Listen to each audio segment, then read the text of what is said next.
Have you ever pondered the potential impact of the World Bank's decisions on the economy of a nation? Take Zimbabwe, for example. Today, we delve into the intricate world of economics, tracing the ripple effects of a major decision by the World Bank on the African nation's fiscal landscape. In the heart of our discussion is the concept of structured ZiG currency, a brainchild of Zimbabwe's own John Mushayavanhu. This unique form of currency, designed to stabilize the economy and foster growth, has been under the spotlight for its perceived failure. So what exactly is structured ZiG currency? Picture a hybrid financial instrument, a blend of both traditional and digital forms of money. It's designed to provide stability, reduce inflation, and encourage economic growth in a nation. The structured ZiG currency is not merely a currency. It's a revolutionary approach to economic stability. However, according to Mushayavanhu, this promising solution is failing. And the culprit? The World Bank. Yes, the World Bank, a financial institution known for providing loans and grants to the governments of poorer countries for the purpose of pursuing capital projects.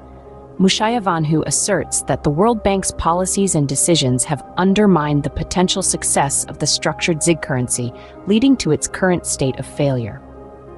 To put it plainly, the World Bank's refusal to support the structured ZiG currency and its subsequent policies have resulted in an unfavorable environment for the currency to thrive.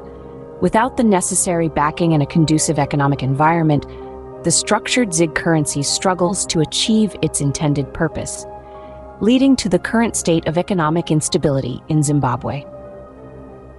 Now let's rewind and revisit the key points we've discussed.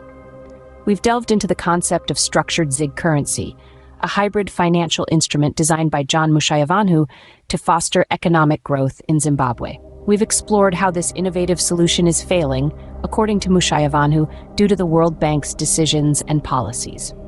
In a world where financial decisions can ripple across nations, understanding the intricate dynamics at play is crucial. Today, we've taken a closer look at one such scenario in Zimbabwe, shedding light on the potential impact of global financial decisions on local economies. The story of Zimbabwe's structured ZiG currency serves as a stark reminder of the far-reaching implications of such decisions, leaving us with plenty to ponder.